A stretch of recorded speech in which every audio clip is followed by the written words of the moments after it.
Yes, let me go back. I didn't study fashion in school. I studied medical laboratory science. And during my years in school, when I got to year two, I knew that this was not for me.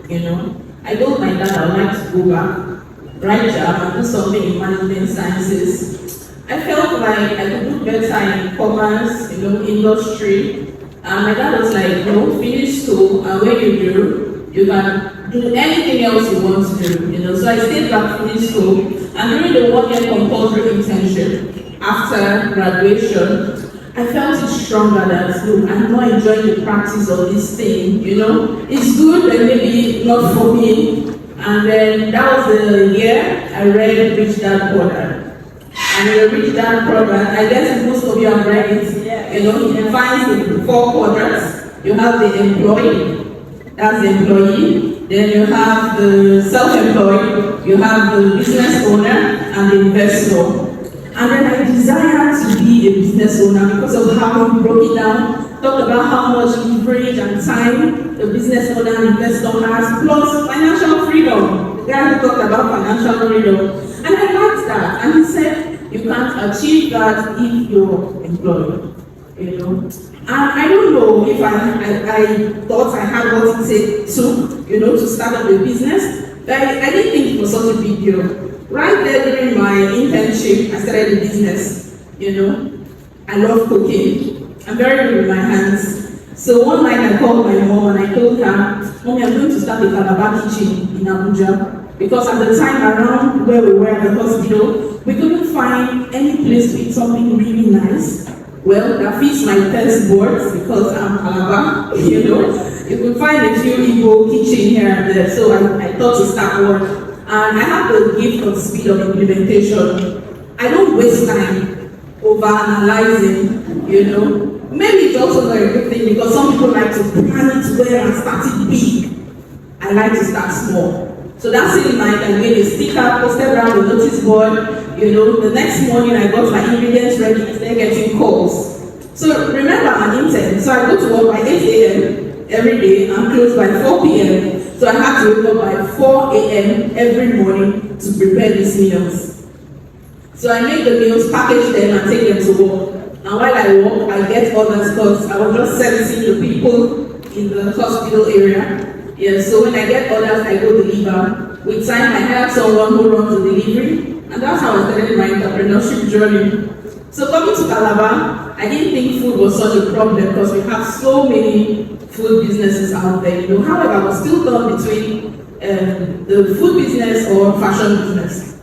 I'm self-taught as a fashion designer. I didn't go to fashion school. So I just thought, okay, don't waste time, just start one. And when business is kind of, settling and getting established, you can start the other. Right? So that's how I started my fashion business.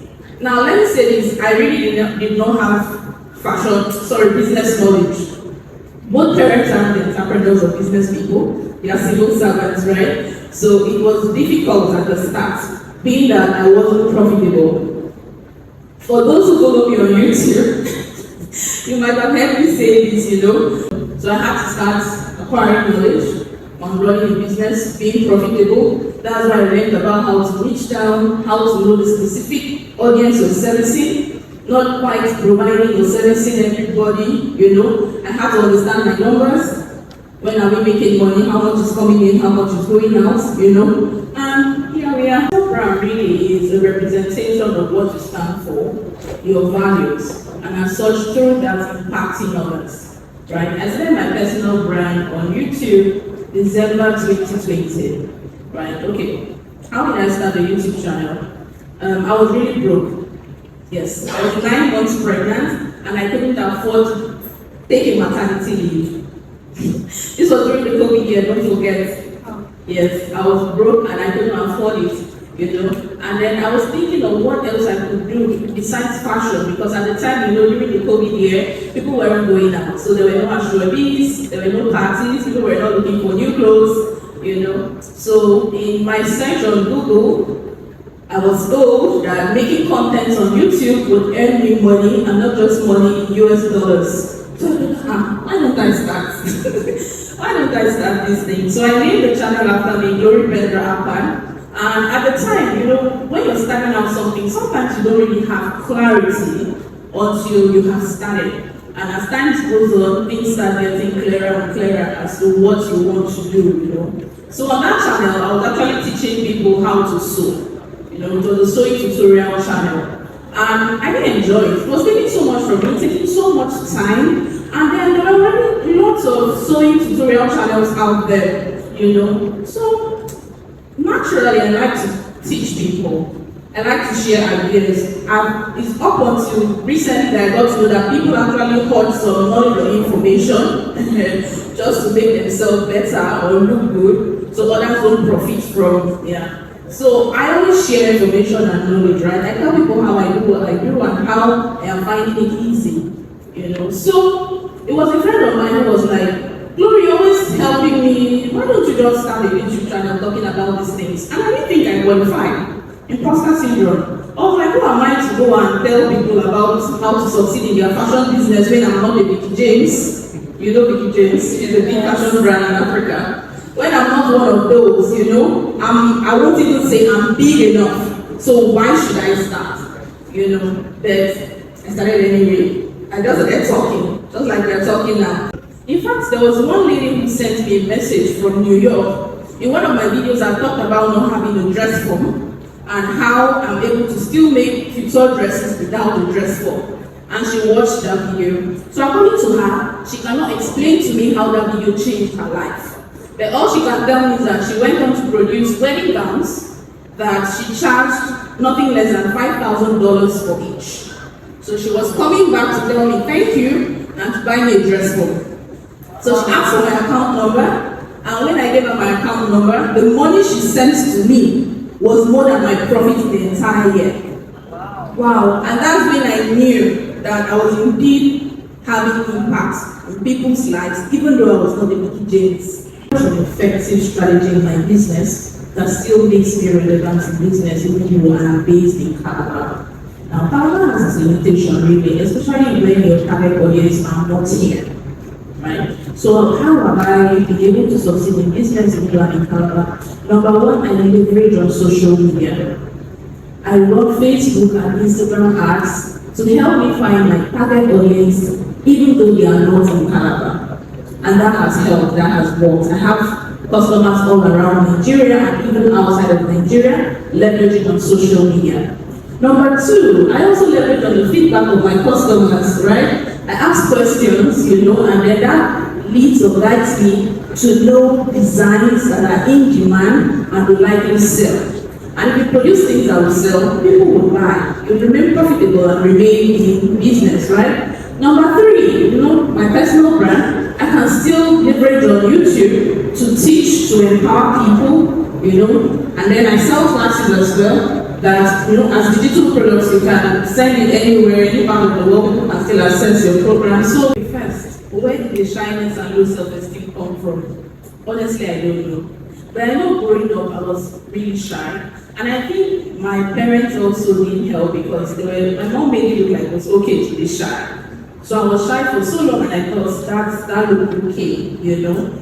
But growing up, like I said, reading the Rich Dad Poor Dad, following successful people, leaders who were making impact, you know, in the world, I realized that none of them was shy or celebrating shyness, right? None of them was self-doubting, or maybe if they were, they still came out to do these great things. So why hold myself back? You know, it just started me putting one foot in front of the other, telling myself I'm bold, I'm confident, I would speak and I would leave a lasting impression that would make a positive impact. That's just how I was able to overcome it. Like I said, putting one foot in front of the other, it helps you gather more and more courage. Like getting the feedback from the lady in New York, like I said, boosted my confidence to keep going. It made me realize nobody's judging you the way you're judging yourself. You're telling yourself you're not a big fashion brand. What gives you the guts to come here and teach people fashion business? How big are you? How much is your bank account? You know? But getting that feedback just made me know, okay, I have my own audience. There are people out there that value the information and knowledge I'm transmitting, so I'm going to keep showing up for them. Okay, so first, like I said, I have the speed of implementation, so I don't plan much. when once you have the basic principles on what it takes to do a thing, you're good to go, no matter how small you start. So for my business, I don't recall having money, but I had the skill, and then luckily my mom had a sewing machine at home. We had an extra table I could use as ironing table, and we had an extra iron. I was good to go. I started my fashion business. Well, how did I start? I started making dresses for my mom. Here she wears what I make for her. So she would always have people ask her, who made this? You know? So I found a way to make my clothes stand out, so that people would always ask, who made this for you? And then I would always have them. You know, as far as I led my business, just a week or so, I didn't run out. I never laughed orders because people just call me. People just call me, you know. So it's good to plan, but don't let the planning keep you back from doing what you need to do. One way to be truly effective is not having everything, you know, but knowing how to manage that thing you have, making the most out of it without being wasteful of time, which is a very important resource. Time, money, and your efforts. I made clothes for my mom, and she loved it. That was one satisfied client. She went on around her business, other people saw the fits, saw how it looked on her, and loved it. And they came to me, so I know I get industry standard. Then I was able to deal with unsatisfied clients. There will always be those of them, right? No matter how hard we try, but listen. I listen to them, and then I learn from that.